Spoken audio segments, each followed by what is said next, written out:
Welcome to my YouTube channel doctor Sitwat Khawar. जैसा कि translation में अब तक हमने पढ़ा है कि ट्रांसलेशन जो है वो प्रोसेस है जिसमें कि मैसेंजर आरएनए जो है वो डीएनए से इंफॉर्मेशन लेकर आता है और वो इंफॉर्मेशन साइटोप्लाज्म में आके डिकोड होती है to form the polypeptide chain. तो अब ये जो मैसेंजर आरएनए जो है इंफॉर्मेशन लेकर आ रहा है जेनेटिक कोड की सूरत में, अभी मैसेंजर आरएनए पे किस तरह से प्रेजेंट है। तो this information is present on the messenger RNA in the form of the codons. जैसा कि हम देख सकते हैं कि we have the molecule of messenger RNA here and these are the different codons. अभी कोडॉन्स क्या हैं? कोडॉन्स जो होते हैं ट्रिपलेट होते हैं न्यूक्लियोटाइड बेसिस के, यानी कि जो मैसेंजर आरएनए की ऊपर जो न्यूक्लियोटाइड बेसिस प्रेजेंट होती हैं, जैसा कि हमने अपने प्रीवियस लेक्चर्स में पढ़ा है कि मैसेंजर आरएनए के ऊपर डिफरेंट जो है नाइट्रोजनस बेसिस प्रेजेंट है। तो ये ट्रिपलेट जो है जेनेटिक कोड बना रहे होते हैं। तो फॉर एग्जांपल एक ट्रिपलेट ये वाला है, एक ट्रिपलेट ये है, तो ये सारे जो हैं these are called as codons और ये मिलके जो है जेनेटिक कोड बनाते हैं। ट्रांसलेशन के प्रोसेस को डिस्कस करने से पहले हम राइबोसोम के स्ट्रक्चर को एक दफ़ा ब्रीफली रिवाइज कर लेते हैं। As we all know ribosome जो होता है वो दो सब यूनिट से मिलकर बनता है, the larger sub unit which is the 60S and the smaller sub unit which is the 40S। और here we have 3 different sites which are present on the ribosomes. और ये साइट्स कौन कौन सी होती हैं? A, P and E. Now coming again to the translation.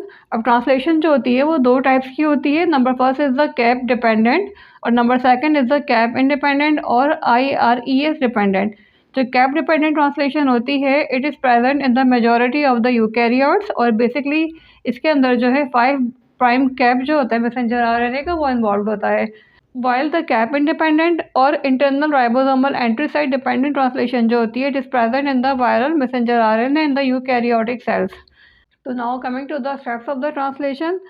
जैसा कि हमने पढ़ा है कि मेजॉरिटी ऑफ द यूकैरियोट्स जो होते हैं उनके अंदर कैप डिपेंडेंट ट्रांसलेशन होती है। तो अब जो ट्रांसलेशन के बारे में हम डिस्कस करेंगे it will be the cap dependent translation.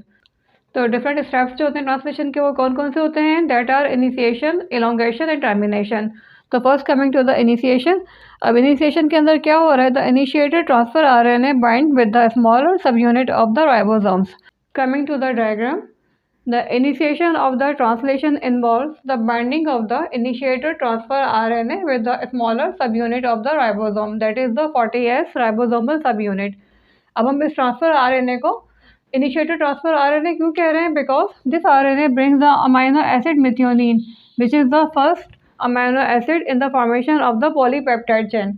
अब क्या होगा कि ये वाला जो ट्रांसफर आरएनए है which is the initiated transfer RNA ये आके कंबाइन होगा with the smaller sub unit of the ribosome and then this complex of the initiated transfer RNA and smaller sub unit of the ribosome जो है ये recognise करेगा 5 prime cap of the messenger RNA. ये हमारे पास messenger RNA इसका 5 prime cap है। तो ये कॉम्प्लेक्स जो है इसको रिकग्नाइज करेगा और यहाँ पे आके बाइंड हो जाएगा, जैसा कि हम इस डायग्राम में देख सकते हैं कि here we have the initiated transfer RNA with the amino acid methionine and this is the 40 sub unit this is the 40A सब यूनिट ऑफ द राइबोसोम और ये आके यहाँ पे बाइंड हो रहे हैं with the 5 prime cap of the messenger RNA. इसके बाद क्या होगा कि ये जो कॉम्प्लेक्स है ये मूव करेगा फॉरवर्ड और आगे की तरफ मूव करने के बाद ये जो पहला यहाँ पे कोडॉन प्रेजेंट है that is the initiation codon जो कि कोड कर रहा है फॉर द मेथियोनिन। जैसा कि हम देख सकते हैं कि यहाँ पे बेस सीक्वेंस क्या है हमारे पास AUG, this is the initiation codon. और अगर हम यहाँ पे इनिशिएटर ट्रांसफर आरएनए का कोड देखें तो this is the exactly complementary anti codon. A के लिए U, यहाँ पे U के लिए A और अगेन G के लिए C। तो इस तरह से ये जो इनिशिएशन ये जो कॉम्प्लेक्स बना है तो ये आगे की तरफ मूव करेगा और इस तरह से जो बेस सीक्वेंस है इसको स्कैन करेगा। तो फर्स्ट यहाँ पे कोडॉन कौन सा प्रेजेंट है? यहाँ पे इनिशिएटर कोडॉन प्रेजेंट है that is the AUG। Here we can see the base pairing between the initiation codon that is the AUG and the anti codon that is the UAC। इस पूरे process के अंदर different initiation factors जो होते हैं वो involve होते हैं।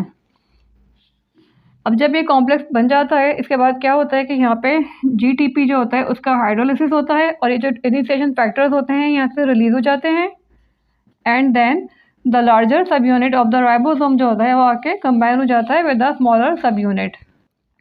तो all this is the initiation of the translation.